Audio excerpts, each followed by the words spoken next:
Dude, it's a show that, like, to me, it's like popcorn, right? Like, Agents of S.H.I.E.L.D. is a popcorn show. Like, it's not... sometimes it's occasionally heavy, but, like, it's just fun overall. Yeah, no, that's the thing. Is like, I like it because it was very escapist, and, I was able to just kind of lightheartedly watch it and have a good time.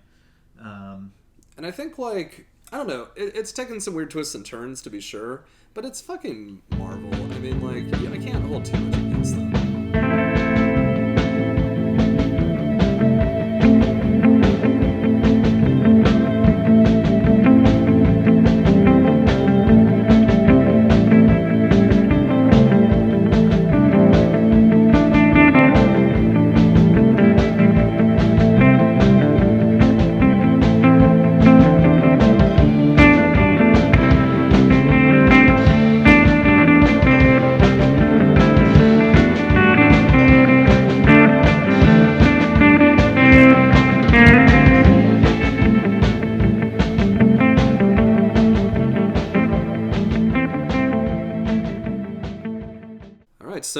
Well, welcome to the Purpose Driven Dude.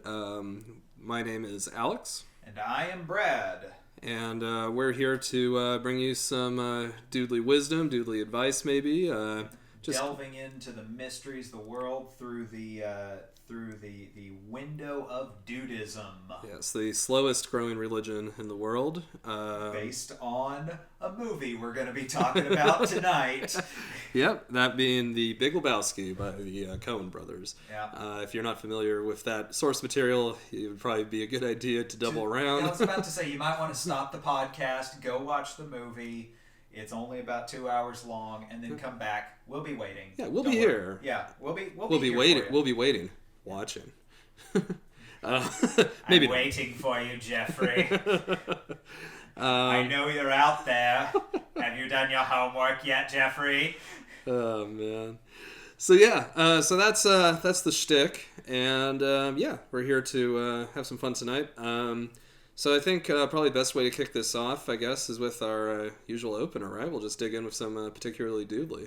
Yeah, absolutely. And you took this one this week, so I'm excited to hear who you got. Yeah, so for this week, and this is going to date us a little bit, where this is probably going to launch a bit after the fact, but I don't think we can keep going at this point without talking a little bit about the Prime Minister of Canada, Justin Trudeau, and his and he's been in the news recently for what I think is just the best of things. Yeah, I just wasn't expecting. I wasn't expecting Trudeau. Okay, no, let's do this. Yeah. Well, so Justin Trudeau. Look, okay, I'm going to preface this by saying I don't have a ton of love for pretty much any politician. I'm fairly cynical when it comes to politics. Yeah. And with Justin Trudeau, it's a certain level of comfort, right? We can look at him from a distance. I mean, I'm not a Canadian citizen. I do know some Canadians who actually aren't particularly fond of him, for whatever reason. But from an American standpoint, and especially from an American standpoint during the Trump administration, he is like a goddamn superhero. He's a goddamn saint. Yeah, I mean, in comparison, for sure. So this guy, Justin Trudeau, he is currently, or I think maybe just wrapped up a trip to India. It was like a state visit kind of thing. And he was there with his whole family, wife and kids and all that. And he was in the news a lot because he, during this trip, kind of took it upon himself, I guess, to dress in traditional Indian garb for most of the trip. And not only that, but he went to like a number of functions where he was like dancing and doing like various like kind of traditional things with like different groups of people in India. And I mean, it's easy enough to mock him and make fun of him because he's kind of a goofy white dude dressed in Indian outfits, like dancing awkwardly. Yeah, I'm sure there's somebody out there screaming like cultural appropriation. There's a lot, But I mean, it's somebody who's making this very sincere attempt to understand and actively participate in the culture that he is encountering. Exactly. And I mean, besides that, looks like he's having a pretty good time. People around him seem to be enjoying his company and stuff. Like, he seems to be kind of putting on the charm offensive a bit. I mean, I'm not going to lie. I wouldn't mind going out and grabbing a note soda with the guy. I'm sure he's perfect. He seems perfectly charming. He seems like a nice enough guy. He's charismatic, to be sure. So, I mean, I don't know. I think, like, in terms of Duda's perspective on this, like, the guy's, like, not taking himself too seriously. He's trying, and look, I think, too, there's a certain amount of politicking, like, that is maybe being lost a little bit in the discussion. Because I think this is that kind of, like, it's something that America, I think, has always struggled with a little bit, and depending on who's been president, maybe we've been better or not. But it's that, like, charismatic, like, soft power type stuff. You go somewhere, you engage with people, you put on a good face, and you act. And I mean, like, look, I think Justin Trudeau is also navigating a sphere here where, like, he's dealing with another place that was also part of, like, the Commonwealth, too, right? Right. Like, there's politics there that I'm not even going to pretend to understand. Yeah. You know? So, like... Dealing with a little bit of common history that, you know, is not particularly pleasant. Yeah, you know, I mean, like, maybe, and it was probably far worse for the Indian subcontinent than it ever was for Canada. I think that's a safe bet, you know? I don't know. The native peoples of North America who have also suffered very greatly at the hands of white settlers and occupiers. True. So to be fair, but yeah, and I mean he's of French Canadian descent too. So again, there's layers of complexity there that, like, I for sure don't fully understand. But to bring it around to the dudism of the matter, I did find a particular passage in the Tao Te Ching that I think kind of speaks to us a little bit. Because a lot of the Tao Te Ching, and we kind of touched on this last week in our episode about Lao Tzu, is I think a lot of it deals with how to be an effective ruler, how to be, like, kind of like a wise person in power, essentially. And one passage in particular I thought stood out, and I think I'm going to go ahead and read the Dudist passage of this just because it's more fun. Yeah, no, lay it on me. Like that's why I love this book. Yeah, so this is from Tao Te Ching 55, chapter 55, and this is the Dudist version. So it reads, because he's an old-born baby, the dude is one of the greatest characters in the world. Marmots will not scratch him. Pomeranians will not take his turn at bowling. And nihilists will not cut off his Johnson. His belly is soft, yet his toes are strong, so he rolls a strike. He has no wife, nor a ring on his finger, so his toilet seat is up. He sings the theme song to Branded in a Malibu patrol car. He has fun, even when everything is fucked here. So though the dude is chronologically middle-aged, he is still naturally enterprising and zesty. He is careful not to let his thinking become too uptight, else he will enter a world of pain. For too many J's will burn the lungs, and too much half and half will age the heart. The toe that slips over the line may get cut off, making it difficult to wear flip-flops. Thus the dude does not detour when he drives, because one who departs from the path of dudeness ends up going the way of Donnie. Oh man, yeah, that was so delightful until the very end when it got so sad. It got a little sad at the end. There's a little bit of everything there. Yeah, a little bittersweet right there. But that's why I think for this week, our particularly doodly is going to have to go to Justin Trudeau, who is living that doodly life, man. He's just taking her easy for all us sinners, you know. Yeah, indeed, and just making his mark on the whole gall-darn human comedy right there. Yeah, and when it comes down to his haters and his critics, man, he's just saying fuck it, you know. Yeah. So good on him, you know. Yeah, Mr. Trudeau, if you ever want to go bowling, hit me up. Yes, and if you'd like to be a guest on our podcast, please, by all means. I mean, look, I don't think he's ever going to hear this damn thing, but on the off chance this ever reaches his ears. One of these days my phone's going to ring and you're just going to see me turn fucking white as a sheet. Yeah. You're like, yeah. Yeah, man. I certainly hope when that call comes it is actually Justin Trudeau, not like the fucking like CIA or some shit. What the fuck would they give a shit at us? Yeah. Oh, that's entirely possible too. I mean, I'm shocked I'm not on some sort of list. Yeah. Maybe this podcast will be the thing that does it. Yeah. Hey, you know what? Just keep towing that line right there. Yeah. Okay. But anyway. So, we're going to do something a little bit different this week. Mm-hmm. And we're going to deviate from doodly teachings and the ways of the faith, as it were. Mm-hmm. And we're going to talk a little bit about our source material. Yeah. Not the religious texts, but the religious viewing, I guess, as it were, for us. The holy document. The holy, yes, the holy cenotype. The holy work documents in our fucking briefcase. Oh, this yeah. metaphor got away from us, I feel. Yeah, no, I was about to say. Yeah, I'm not sure how even to follow that one. So we're actually going to be talking a little bit about The Big Lebowski, the film, but specifically, we thought it'd be fun to talk about where that film kind of came from and the very unique genre that it occupies, which doesn't have very many entries in it that have really been identified thus far. Right, and it's actually, what's interesting, I think, is that it's arguably not even, I mean, like, I've heard it described as a subgenre, and I've also heard it combined as, or described as, like, a genre combo film. Yeah. So it occupies sort of, like, this nebulous place within, I feel like, cinema, generally. Exactly. And so what we're referring to is what was actually termed by a writer for Slate, whose name I have. I have this as well. Here. A writer for Slate by the name of Chris Wade. Chris Wade. Sorry about that, folks. We'll edit that gigantic ass pause out of the Yes. podcast. Yes, I will totally edit it with my super pro editing skills. Yeah, skills with a Z. Yeah, Chris Wade coined the phrase slacker noir, describing this genre. Now, interestingly, and this is a little fun fact that I picked up. So, I think we were looking at the same thing.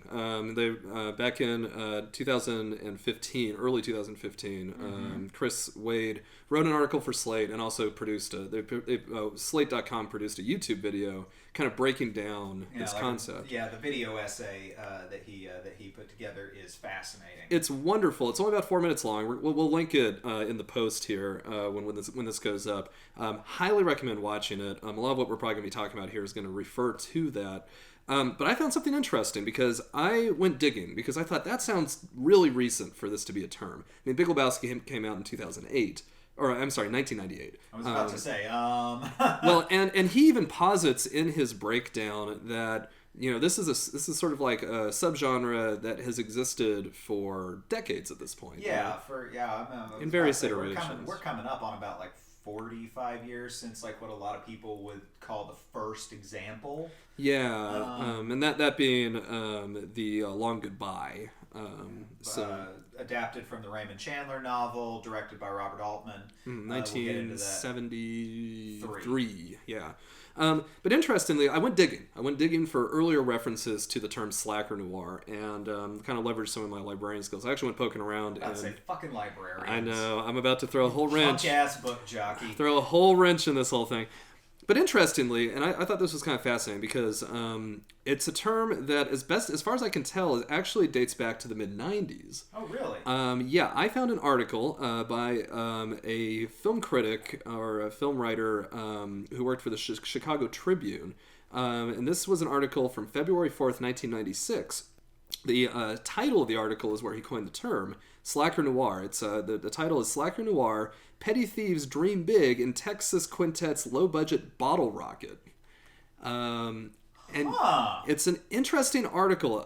If you're a fan of Wes Anderson at all, I highly recommend checking it out. Yeah. I'm a huge fan. But yeah, he coins the term in the title here and talks about how, I guess through interviews with Wes Anderson and with a few of the other people from the film, he kind of established this idea of like them trying to capture this sort of like mid-90s malaise in Austin, Texas, this sort of like overarching sort of feeling of like young people essentially.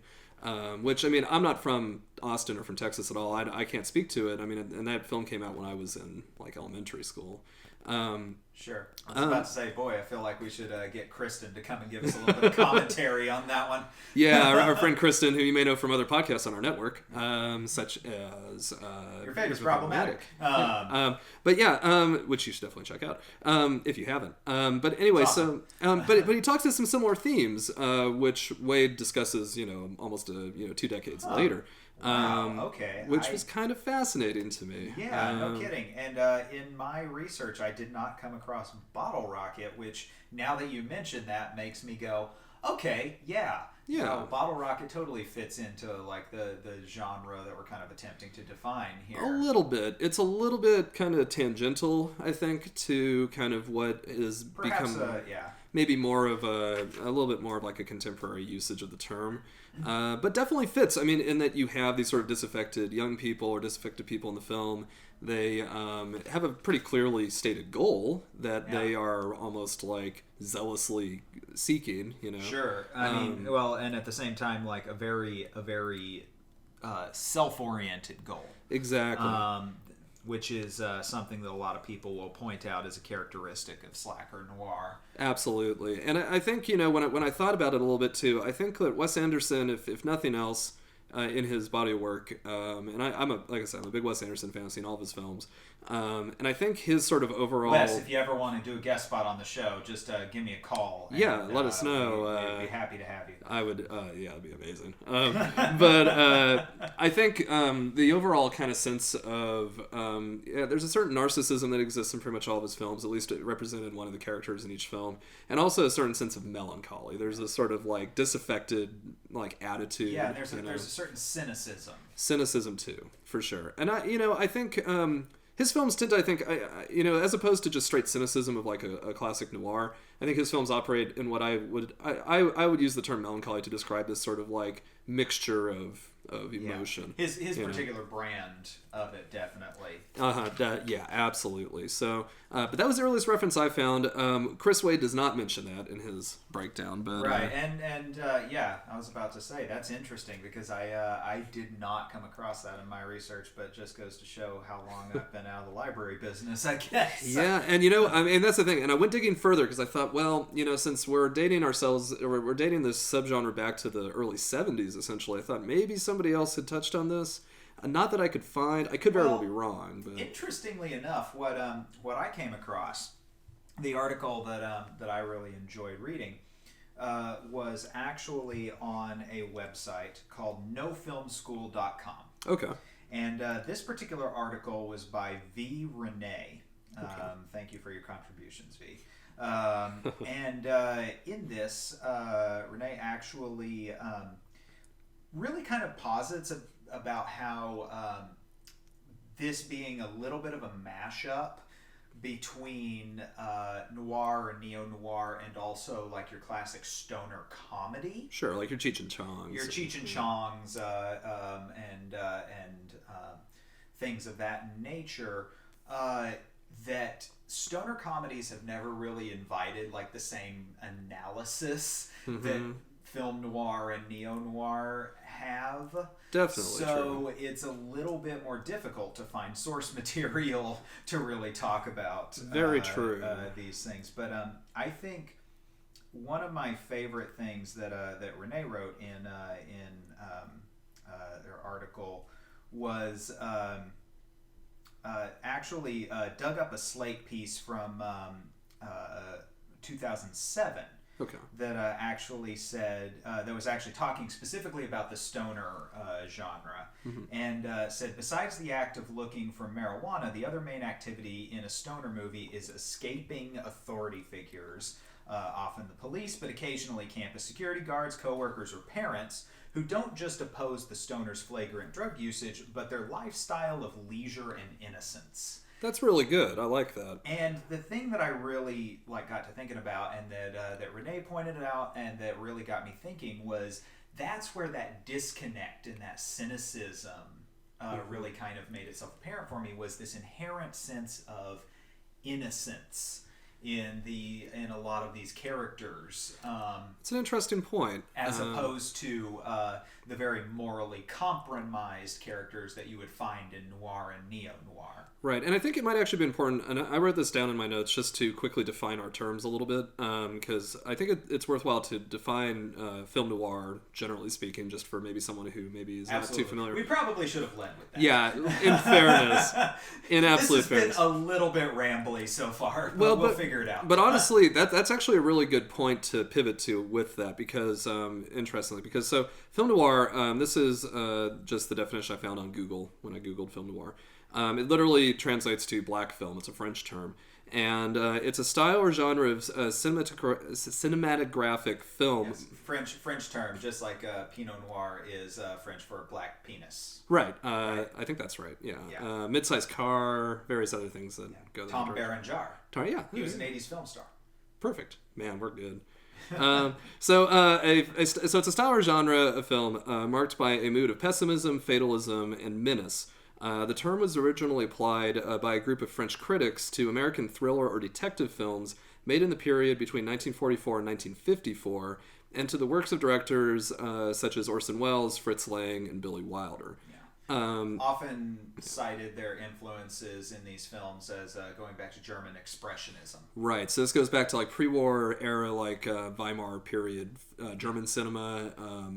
So, and I also like would like Fritz Lang. Fritz Lang type things, and I'm also quick to point out that I am not a film historian of any kind. As you sit here with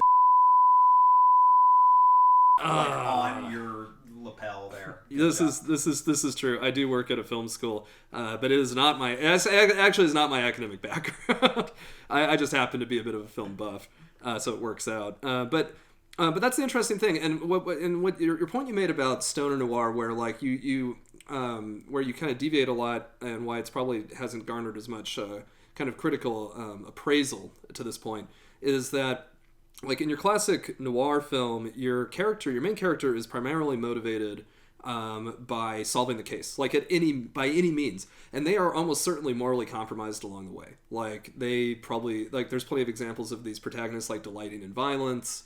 Yeah, I mean, there's just it just makes me think. There's a scene in the Maltese Falcon between Peter Lorre and Humphrey Bogart, where Bogart gets the upper hand, and as he's like backing Peter Lorre up and he's about to hit him, the look on his face, you can just tell that he is like so fucking ecstatic about meting out this like violent vengeance on this man who is completely at his mercy. Exactly.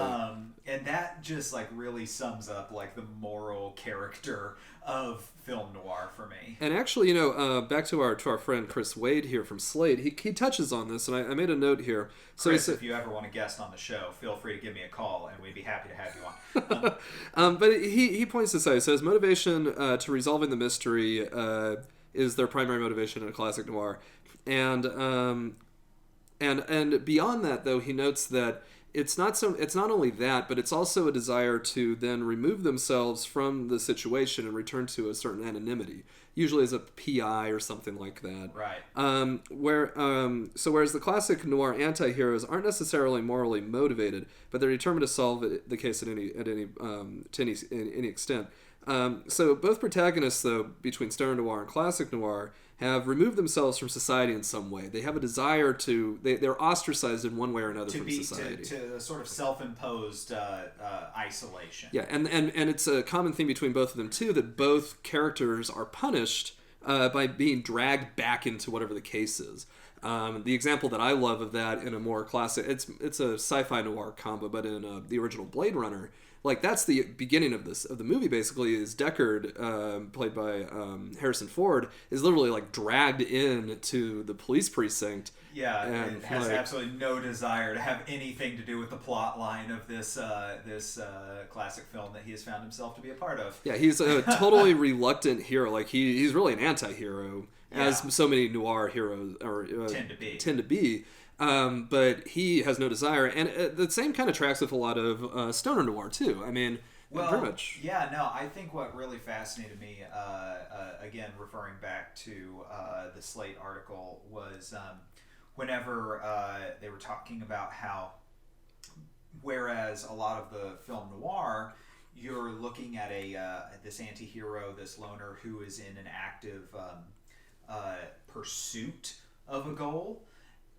Whereas once you pivot kind of over into stoner noir, slacker noir rather, what you're looking at are people who are trying to escape from the situation that they find themselves in. Yeah, I mean, Big Lebowski, all the dude ever wanted was his rug bag. You know, and one of the examples they cited was the original Clerks. It's like, I'm not even supposed to be here today. Absolutely. Like, these are people that have been thrust into the action against their will. A very, very good example given was also After Hours by Scorsese.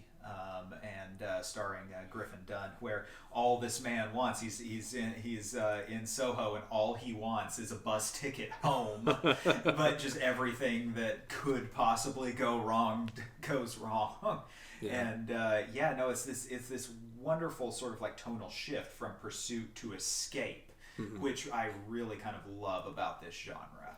Yeah, and absolutely, I think that's the main kind of thrust of it. And Wade, cites a number of really interesting examples of this subgenre, which I hadn't really even thought of before I started digging into it. I mean, I actually made notes of all the ones that were listed throughout the video. Oh, great! Yeah, so did I. So I'll go down the list. So he cites in his video Pineapple Express, The Long Goodbye, After Hours, Go, Super Troopers, The Hangover, Friday, Repo Man, Smiley Face, Half Baked, Big Lebowski, Clerks, and Harold and Kumar Go to White Castle. Yeah, exactly. I mean, like the it's a very disparate list, which I find very fascinating. Yeah. And it would be remiss to not bring up like the kind of the film that brought all of this analysis on a couple of years ago was the Paul Thomas Anderson film Inherent Vice. Yes. Which is probably the purest form of this genre that you could possibly get into. Very true, man. And that's the thing. When I was first pitched that movie to watch, someone was trying to convince me to watch it with them, I think, and it was described to me as the spiritual successor to The Big Lebowski, which I think is not the worst way of putting it. I think that's definitely like a perfectly fine way of putting it. I wish I had more to say about Inherent Vice. Unfortunately, I treated it like I so often do the Big Lebowski and a couple of these other films in which I was under the influence of certain substances while watching it, and I realized about halfway through the movie that I couldn't remember who this character was that I was watching, why they were doing what they were doing, and where we had met them. What the fuck is Doc up to? Yeah. I don't think Doc even knows the answer to that question through most of the film. The beauty of the movie is the fact that it's specifically kind of designed to put you in a position to live vicariously through the main character, Doc, who is a private investigator, also a massive stoner, in the 1970s in Los Angeles.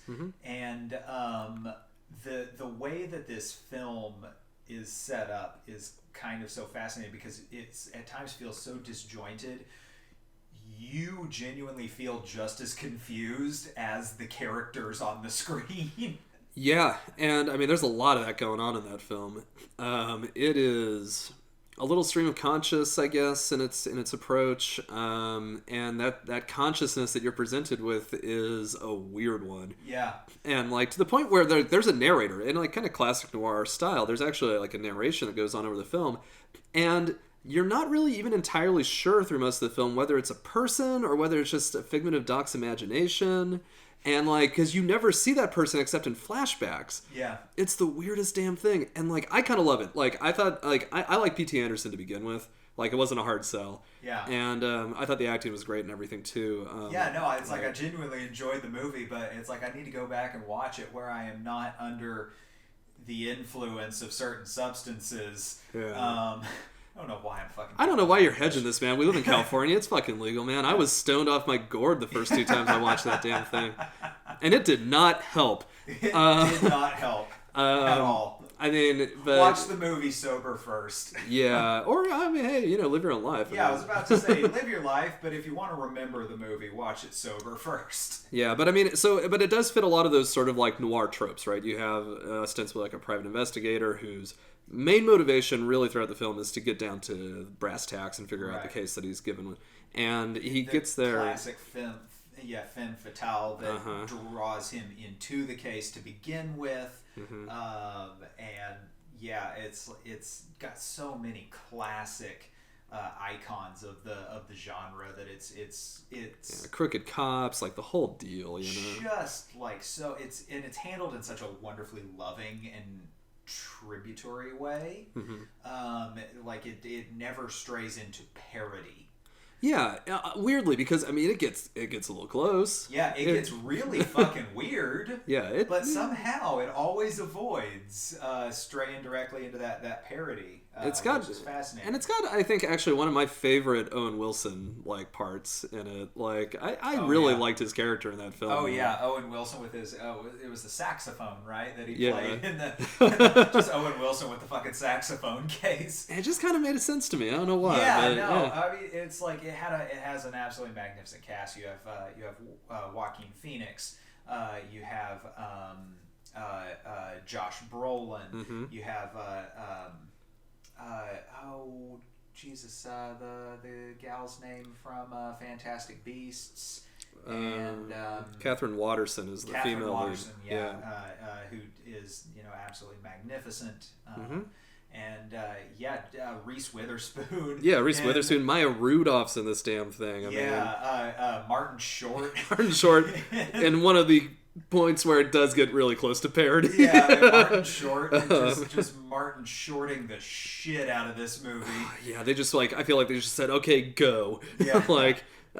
Give him a brief overview of the scene and just said, have fun. It's got Benicio del Toro. I don't even fucking remember Benicio del Toro being in that movie. Mm-hmm. I was so goddamn high. Yeah. I'm not gonna lie, and you can't see it because it's a podcast, but I am looking at the IMDb page because I fucking forgot to. Yeah, I mean, it's like there's so many great people. Like, I do not recall that man being in that movie. Yeah, actually, I don't really either. I just saw him on the cast listing because I was right there with you, man. I was stoned as fuck. Yeah, but... no, that was Just by the way, folks, if you ever stumble across a strain called Harley Quinn, whoo boy, yeah, man, be prepared because it will feel like you got hit over the head with a mallet. Yeah, or a baseball bat. As it were, whichever iteration you decide to go with. Yeah, I mean, look, yeah, I'm not gonna like quibble here. Sure. It's a wonderful character. Absolutely. So, I guess then, having talked about that, we should definitely talk about The Big Lebowski. Yeah, sure.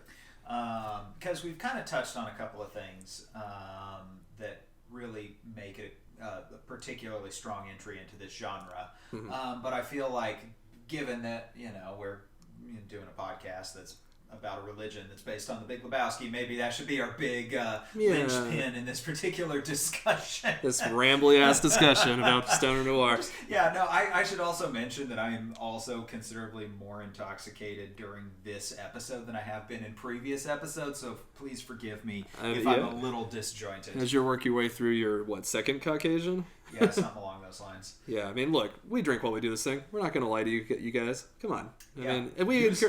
Use intoxicants. Use intoxicants. Use them responsibly, but use them. Yeah, I mean, look, if Nick Offerman has taught us anything, I think it should be that. Use intoxicants, although the best thing that he ever taught me was maintain a relationship with Jesus Christ as long as it's getting you laid. Mm-hmm. And I have very much taken that to heart. Yeah, that's a good one. But yeah, no, use intoxicants, use them responsibly, Yeah. But, if you're listening to this in your car, man, you better not have a beer in your hand, because fuck you if you do. Yeah, but if you're listening in the comfort of your own home, go nuts. Yeah, man, enjoy. Drink responsibly, folks. I don't give a shit. Don't drink responsibly. No, drink responsibly. No, drink responsibly. Drink responsibly. This is not an advice podcast. I feel like we need to open this one with the fucking McElroy tag. Yeah. We are not experts. Yeah. And our advice should never be followed. It's incredibly true. All right. So anyway, you cool babies, let's talk about The Big Lebowski a little bit. 1998, Coen Brothers. Mm-hmm. Your thing with Wes Anderson, I feel is how I feel about the Coen Brothers. Fair enough. I think I've seen every single movie that they have ever made. Mm-hmm. I absolutely adore the vast majority of their work. But yeah, The Big Lebowski is probably up there with I think best Coen Brothers movies. Yeah, and I have not seen their entire body of work, but I've seen more than half of it, I think, at this point, and it's definitely still the top of my list, personally. Yeah, so for those of you who are unfamiliar, Big Lebowski chronicling the adventures of Jeffrey the Dude Lebowski, a lackluster slacker of Los Angeles in the early 90s, around the time of our conflict with Saddam. Yeah, and the Iraqis. Which we're quoting the movie now. We're not being intentionally offensive. We're channeling our best Sam Elliott's at this point. So again, you should see the film. You know that motherfucker's from California? That just tickles me so much. I can't believe that. I mean, Sam, if you want to be on the podcast, give me a call. I'd be happy to guest you. We got booze and weed. Come on by, man. Yeah, that's the last time I do that. I promise. But seriously, Sam, big admirer. So you're following this man who is described in the opening monologue of the movie as the laziest man in Los Angeles, if not the world. And you're immediately confronted with the situation that he finds himself in which his prized rug that really ties the room together is micturated upon. Yep. He so when he's being introduced, this film opens with him at a Ralph's, I believe, and a supermarket chain here in LA. And, you will not believe the pictures I was about to send you when I was out buying half and half.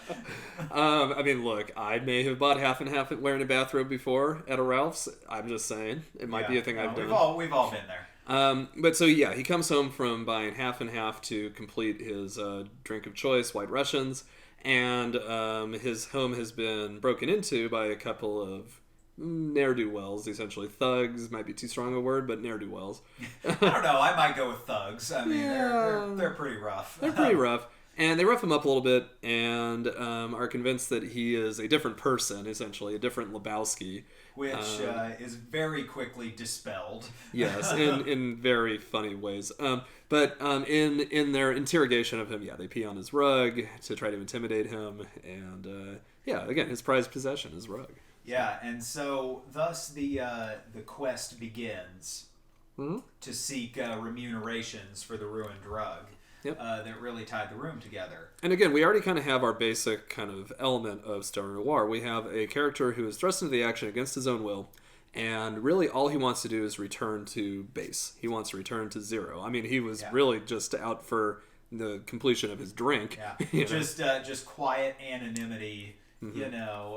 Where he can just bask in unemployment, weed, and delicious cocktails. Yeah, the occasional, fucking like acid flashback. And, maybe a little bit of whale sounds. Yeah. So he's thrust into this whole thing, and the plot kind of meanders around, but in the best possible way. I don't want to sound like I'm being critical here, because I think it's actually essential to the movie. The fact that everything kind of meanders. This movie does not have a just straightforward plot. Yeah, which is intentional, 100% intentional. It's very important that you understand that it is not supposed to. But he kind of goes from like misadventure to misadventure, and he gets kind of swept up into a plot to figure out essentially what happened to the Big Lebowski's wife. So he basically goes to confront the person who he was mistaken for. And gets kind of swept up into a larger plot. I mean, without breaking down the movie scene for scene, which I definitely could. I 100% could, but I really, for anybody who has not watched the movie, go watch it. Oh my God. It is one of my favorite films of all time. Yeah, and it's well worth your time. I mean, and that's the thing. But so he gets thrust into this plot, and again, he is like the most like lackluster participant in this hunt for this woman. I mean, and that's probably putting it actually a little bit too strongly. Like, he barely cares. Yeah, no, the try is not a word that I would really apply to his actions throughout this movie. But my recommendation upon first viewing, or even 50th viewing or whatever, if you aren't familiar with the way the Coen brothers operate, and my understanding of them is that they their scripts are incredibly tightly written. They don't really allow for much in the way, or any of the way of like improvisation or anything like that. Yeah, ad libs are extremely rare. Yeah.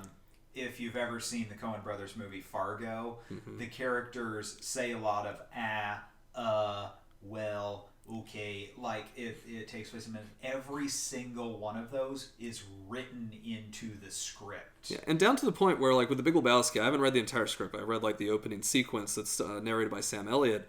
And in the script that I read, anyway, it said, in the version of the script I read, it starts the dialogue and says, get, like, an old-timey Western person, maybe Sam Elliott, like, in the beginning before it starts. The actual screenplay. Yeah, and then they got Sam Elliott, and that's the thing. So, like, everything's very intentional, and I would recommend... And this will help make sense of the plot a little bit, I think, if you've ever struggled with it, or if you watch it the first time and kind of struggle through the meandering nature of it, is that everything is very intentional. Everything is written very intentionally into that plot, and you'll see a lot of really interesting callbacks throughout the film to things that happened earlier.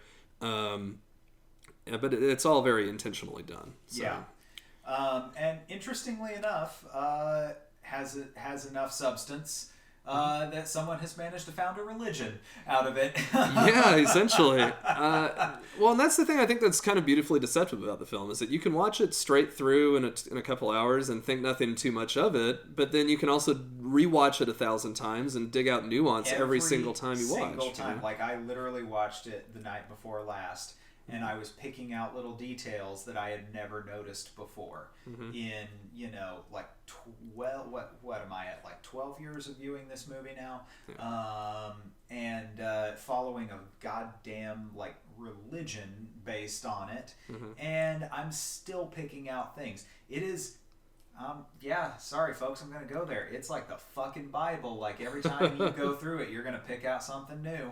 But in, like, the best possible way. I mean, and that's the thing. Yeah, in the best possible way. And I mean, like, we mentioned The Long Goodbye. I was actually made aware of The Big Lebowski's connections to that film by way of a book that we had in the library that I was reading on it. I'll link this one in the description as well, the podcast. But it was, and I don't remember the author off the top of my head. I think it was a compilation. But it was a book by the British Film Institute, the BFI, like, novel series. Sure. On The Big Lebowski. And it was breaking down, like, the influences and all the references that they were making. And that's the thing about the Coen brothers. Like, these guys are, like, master students in film history and like, all these different genres. And most of their films are, like, genre riffs, essentially, you know? Yeah, no. So, like, these guys know more about films than I think just about any other person in the world could ever profess. Yeah. To know. It's like encyclopedic knowledge, basically. And, and this book kind of really drove that point home. Yeah. Because, I mean, this film is just rife with... and that's the thing. It's like layers. It's like reading a good book, I feel. Like, you end up getting... Not only do you get something different each time you read it, but there's also, like, layers to it that you can unravel if you want to. And if you are familiar with the source material that they're drawing from, you know? Yeah. So I highly recommend, go out, watch The Big Lebowski... watch it sober, and then have fun with intoxicants watching it afterwards. Yeah. Because every single thing I've done has brought out a new angle of that movie. Yeah, and like, look, like I said before, I'm a bit of a film buff. I'm definitely not a formally studied person when it comes to film and film history, but I do really enjoy picking apart genre and picking apart these sort of similarities. And that was really one of the most fun things about looking, kind of bringing us back to Slate's article on it, is looking at the similarities between these films that I've seen in this sort of subgenre and saying, oh, like, I see the through lines, you know? Sure. And I mean, look, I think both of us are pretty studious people. If you're similarly minded, like, by all means, dig in, man. Like, have some fun with it. And these are fun films, too. Fucking fun genre to get into, man. Like, some of my, I think some of the funniest movies that I've ever seen in my life. Same. To this day, I still think the first Hangover movie is, like, so goddamn hilarious. Like, I wanted to hate that movie when I saw the trailers for it. And when I finally ended up watching it, I went, well, I was wrong. Yeah. This is goddamn hysterical. Well, and I felt that way about Super Troopers for a long time. Super Troopers was like one of my favorite comedies for like the vast majority of college, basically until almost basically until I found The Big Lebowski. Oh yeah, no, I mean Super Troopers was the theme of one of the years I was working at a Cub Scout camp. Oh, that's weird. Yeah, no, we were just all the staff. We watched that movie probably like 4 or 5 times that summer. Nice, but I mean, like seriously, a lot of these films are films that I think, you know, are in some way or another near and dear, you know? Yeah. Like the original Clerks or Harold and Kumar Go to White Castle. Like these are films that, I mean, and a lot of these films came out when I was like really the perfect age to enjoy them, I guess. But that's true. It's interesting. Like my biggest draws are to the ones that were probably produced when I was a little bit too young to be watching them, or a couple of them have been produced like before I was born. But just one of my personal favorites is Repo Man. Okay. With Emilio Estevez and Harry Dean Stanton. Sure. From the 80s, which is another suggestion that I'll have for everybody. Like, watch The Big Lebowski, watch Inherent Vice, watch Super Troopers, watch Repo Man, because it is not only it fits wonderfully into this slacker noir narrative, but it's got that very like Kiss Me Deadly sort of like weird sci-fi kind of quality to it as well. I've actually never seen it. And no, that's fine. We'll watch it for movie night sometime. I love it. And it also has the best punk rock soundtrack I have ever heard in my life, including one of my favorite songs of all time.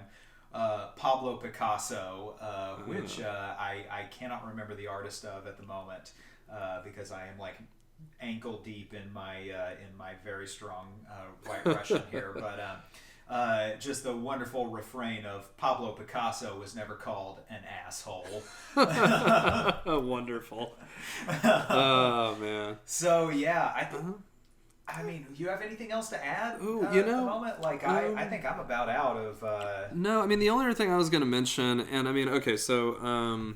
Wade, our buddy here, Chris Wade, did allude to The Long Goodbye in his video. He didn't really state it outright. I think it was a good allusion. There was another little like blog entry article that I found that kind of directly pointed to that as like the first film in this subgenre. And I'll just quickly mention it because I wrote it down here. It was by a person named Aaron Perry. So it's January 15th, 2015, so right after the Slate article came out. It was in response to the Slate article. Right. Yeah. The blog post was titled Branding a New Subgenre, Slacker Noir. And that article that I made a big deal about pulling up and then never referenced in the entire discussion. Yeah, and like he actually directly alludes to Robert Altman's The Long Goodbye as possibly the first of this subgenre. Yeah. And he says it explicitly. And I think that was really the only other thing I could really say. Well, I own this movie. I did a episode on film noir for another podcast that I am involved in, Get Off My Lawn, last year. And go listen to that one. It's also great. Yeah, I was about to say, by all means, we're kind of on hiatus right now. We're working on getting the ball rolling again. Stick with me. I'm a little bit lazy. Look, you're a dudist, of course. Yeah, you are. Exactly. It's a tenet of the goddamn religion. Yeah. The film The Long Goodbye is actually adapted from a Raymond Chandler novel about Philip Marlowe, which is like one of the most like recognized characters in noir and hard-boiled crime fiction. Right. So the interesting thing being that trying to adapt that to an audience in the 70s, when it had been written in like the late 40s, early 50s, whenever whenever Altman approached the film, said that he literally envisioned Marlowe as a loser, as a man out of time, who he actually made a point of the character played just beautifully by Elliot Gould, just like nailed it. Nice. The man is a national treasure. So he said that this character exists in a time and period where he doesn't really fit anymore, and he's got that outsider status even more than he did in like the movies in the 1940s. where he's this like chain smoking, hard living, isolated character who's living across the way in his apartment in Los Angeles from like these new age hippie girls who are always like naked out on the balcony meditating. Gotcha. Everybody's like health conscious. Like people keep trying to give him like health foods and everything, and he'll like take a little bite and spit it out. Nice.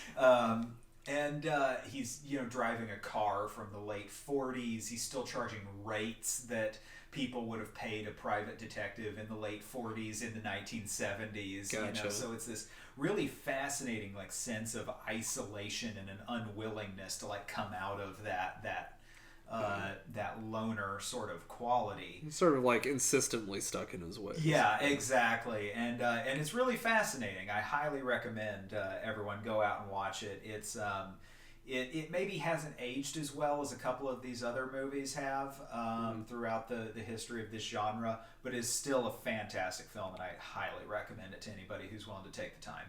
Yeah, and it's the thing. I actually, at the time of recording this, have not seen the film, but I know from some readings and stuff that there are a few kind of direct allusions to that film in The Big Lebowski. So yeah, if you're at all interested in kind of digging deep, it is definitely one of the good places to go. Direct allusions to that. Also direct allusions to The Maltese Falcon and a couple of other classic noirs as well. You can find a lot of articles that'll make those connections for you if you want to. Take your time, watch some great movies, and just really dig into it. Yeah, and look, can you ever? They talk about it in Wade's video as well, like references back to the Maltese Falcon, but also like some various like kind of classic Hitchcock films that are kind of like skirting either within the genre of film noir, or kind of skirting around it, or like neo noir sort of area. Sure. And look, I'm a huge Hitchcock fan too. That should be stated. And so, there's a wealth of film to go through here. And if Mr. Hitchcock, if you ever want to guess on, son of a bit. Whoops. Okay, never mind. Sorry. It's almost like you're a person at a time. But I think we've probably introduced this subgenre enough at this point. Yeah, I think we can probably move on. Yeah, well, I'm thinking, we're probably going to be setting up a Facebook page here soon for this podcast, and I would love to discuss this with anyone who wants to discuss it, just out of a sheer love of, cinema history, film history. Absolutely. So, if you got other examples that you would like to throw into the pod, or any criticism of the subgenre or anything like that, we'll talk about it on Facebook. Yeah, I was about to say Facebook. I'll also be setting up a Twitter, which hopefully will be, I know. That Wild West of a motherfucker. Yeah. I can't guarantee how quickly I'll get back to anyone, but I'm going to do my damnedest. Yeah, I feel Facebook is really where I thrive personally in social media. So I'll let you handle that one. Yeah, I'll be your point man on that, at least getting started. So we'll talk film noir, we'll talk stoner noir. It'll be good times. It'll be fun. Yeah. So.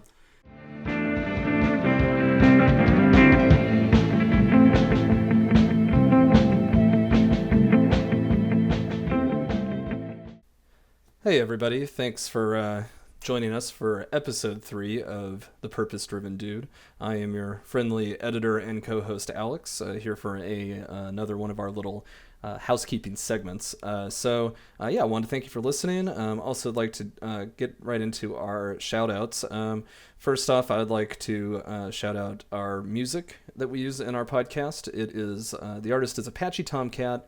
The song is called 2 p.m. Wake Up Call, which is really quite choice. And the album that song is off of is called Classics by Request. Highly recommend checking those guys out. They are doing some good work over there. Would also like to mention that we have an email address that is pddcast@gmail.com. We also have a Twitter that's @pddcast. And we are on Facebook, facebook.com/pddcast. And also like to, of course, mention that we are part of Unit 24 Productions. We have a few different podcasts on the network for your listening pleasure. Highly recommend checking out our other shows, including Your Fav is Problematic, also Good Libations, and Get Off My Lawn. We're going to be having more podcasts coming soon. I don't want to spoil anything by saying anything further. Having a good time so far, just recording podcasts, and it's a group of friends, just doing something fun. So, yeah, check out those other shows. Again, thank you so much for joining us for episode 3. We're going to be launching here real soon, real soon with these first 3 episodes, and then we're going to be working into probably an every other week release schedule. So, twice monthly is what we're looking at. We'll get back to the episode here. And again, thanks for joining us, and I'll probably talk to you guys soon with a little more housekeeping. And now, back to the episode. Right. Let's, I guess, move on then from our dive at this point. And we're gonna try and get to the dude of a matter. Mm-hmm. And this one's yours this week, so. Yeah, and I really hate to be kind of double dipping here. Okay. Like it's not a subject that I'm really keen to revisit too often. But God. I feel like I got to reiterate something, and so we're a couple of weeks out now from the absolutely horrific shooting in Florida, and I'm seeing some steam being lost in a few of the discussions now. But something that stood out to me in the discussions that have happened up until this point was a push by certain politicians in this country that their solution would be to protect students to therefore arm teachers. Yes, that classic chestnut. Yeah, so let's give a teacher a gun, and then the teacher will be the good guy with the gun who's going to stop the bad guy with the gun. That doesn't really play out usually. No, it doesn't. And I've got a couple of examples that I'm going to bring to the discussion real quick here. Sure. The most recent of which happened today. Yes, I think I saw this news article. Yeah, so in Dalton, Georgia, apparently a social studies teacher who had a gun in his classroom discharged the weapon that he had and barricaded himself in the classroom while everyone fled from the premises. Thank God nobody was killed. The only injury that happened was, unfortunately, a girl was hurt in a fall while fleeing the scene. But so this is really the crux of the matter. Is we're not sure yet why this guy was firing a gun, in a school. Yeah. One of these guys who was supposed to be the good guy with the gun. Yeah. So we may not know for some time. Apparently, he's refusing to answer questions now, and he's been arrested. Thank God. Seems like the response of a sane and rational human being. Yeah, no, and so, but the thing is, I want to take us back a couple of years now to 2015 or 2016. Let's see, 2016, September 15th, 2016, in which a Pennsylvania teacher had to resign after a group of elementary school students found the gun that she had left in the bathroom of the school that she was working in. Seems like the best place for that. Yeah, no, exactly. So I'm just going to say, maybe we should find a different solution. Yeah. I'm just saying that as a dudist, I consider myself to be a bit of a pacifist.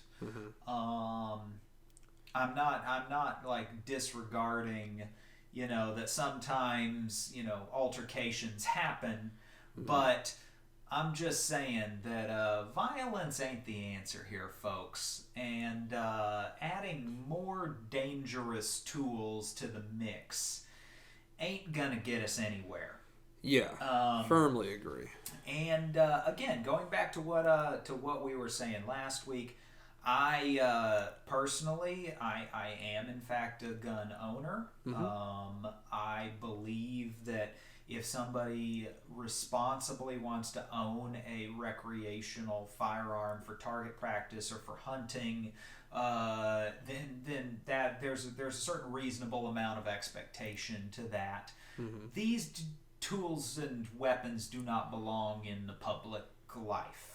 Yeah. And especially around children. I both of my parents were also teachers the entire time I was growing up. Teachers for pretty much their entire professional lives. And let me tell you something. I know what children are like, and I'm just saying, you're a teacher who's paid on average about $35,000 a year in the United States, which is a fucking travesty in and of itself. Yeah, that's a whole other thing. Yeah, but you're expecting somebody who's getting paid on average in this country $35,000 a year to throw themselves in front of a bullet, or you give them a gun and surround them by a bunch of little fucking annoying sex-fueled psychopaths for 7 hours a day, 5 days a week. Yeah. Somebody's gonna snap. Yeah. It's not gonna be pretty. And yeah. I mean, and so I just like getting to the due to the matter of it. Like everybody with the whole like let's arm this person, let's arm that. Everybody just chill the fuck out, okay? Yeah. I mean, no, you people there no guns in school. Let's get military grade firearms like out of the hands of civilians. Yeah, maybe the military can have those. Maybe that military can keep an eye on all of those things. I'm sorry, I know it's fun to shoot, a military grade firearm. Look, I've done it. It's very fun. Not gonna lie, but you don't need to have that thing in your closet. Yeah, I mean, like seriously, I've shot an AK-47. Like, shit was fun. I'm not gonna lie, but I went to like a range and did it in a controlled environment, and like exactly. That wasn't, so everybody just no. Like, here's the due to the matter. Like, more tools of violence only begets more violence. Yeah, I mean, we talked about this last week. We talked about it last week, and I hate to be like beating a dead horse, but I literally tried desperately for hours this week to find something else to fucking talk about, because I don't want to fucking talk about this anymore. Come on, man. Well, but in true but here's the counterpoint to that too, and I think in true Buddhist/Taoist kind of contradictory nature, it is actually kind of a good thing that it's still part of the conversation. Yeah, no, it's great that it's still part of the conversation. We need to make sure that the conversation keeps happening. Like, don't let this thing die out. Yeah. The students of, unfortunately, in my drunkenness, I cannot remember the name of the high school. Oh, shit. I'm very, very sorry. I apologize to you. You people are fucking heroes in this country. Keep doing what you're doing. Don't let these assholes get you down. Yeah, man, and I agree, and that's the thing. It's like it's the idea of looking in, like I was just trying to say, it's like looking at the situation in terms of contradictions. It does suck that we have to keep talking about this, and it sucks that we have to keep like staying on this topic, and we feel it necessary to keep bringing it up. But in a way, it's also like I said, it's a good thing, right? Like, it's a good thing that it's still part of the dialogue. It's a good thing that this hasn't just died off the scene like it has every other fucking time before this. And I think, like, we live in an interesting time, right? For better or worse, where you have these movements, these sort of social movements that are gaining, like, a certain amount of traction sort of in the zeitgeist. Be it the Me Too movement or Black Lives Matter or any of these other movements that have really actually become part of the national discussion. Very contentiously, of course, but, like, still part of that discussion. Yep. And I would love to see guns and gun control and these issues stay in the dialogue. For whatever, I guess, little part we have in that, that's fine. Yeah. But yeah, it's an important issue, and it's one that is very. Again, it's a contradiction. It's good and bad that it's not going away. Like I hate the fact that we have to talk about it too, but I also love the fact that we're still talking about it. Yeah, so. No, I agree with that. Yeah. And so, to all those people who are keeping the discussion alive, thank you. Mm-hmm. Keep up the good work. I will do what I can to contribute in my part, in my own small little corner over here. Yeah, and to all you people keeping the debate alive on the other side, I mean, I disagree with you, but hey, it's keeping the debate alive. So, yeah, exactly. Yeah. Everybody keep talking. Yeah, keep that churn going, and maybe we'll find a way out of this yet. We can figure this out. We're smart people. We can figure it out. Yeah, I mean, I can be a pretty cynical bastard at times, but I feel like this is something that we as a country can deal with. Yeah. And we're dealing with a lot of stuff right now as a country. It's kind of like this sort of interesting cultural reckoning going on right now, which has been a long time coming in so many different ways. And this is part of that. Absolutely, it's going to be uncomfortable for a lot of people. Like I said, I mean, like I even just said a few minutes ago, like I shot a fucking like military grade weapon and enjoyed it, which is very anti-dude, man. That's very undude of me. And like that's the thing, like, and that's the thing. I can at least comprehend and kind of compartmentalize the argument on both sides of this one. But yeah, it's like we just have to be fucking adults about this thing and like kind of think about it logically. And I think I have to believe that it's going to come through in the end. I genuinely, I have to. Yeah. Like I cannot uncomfortably, that's a terrible term for it, but I cannot like fathom a world where things, just get worse from here. Yeah. And so again, everybody who's out there who's listening to this, I wish you all the best. You have my full-throated support. Just keep doing what you're doing. You're amazing. Yeah, keep on rocking in the free world, baby. Yeah. So well, I think let's get into the do that matter pretty thoroughly. Yeah, I believe so. I guess with that, thank you everyone for joining us. Yep. I really appreciate anyone who stuck with us this far. And indeed, much appreciated. We'll be coming at you probably in the next week or two with some more content. Until then, fuck it, dude. Fuck it, dude. Let's go bowling. Yeah, man, let's get out of here.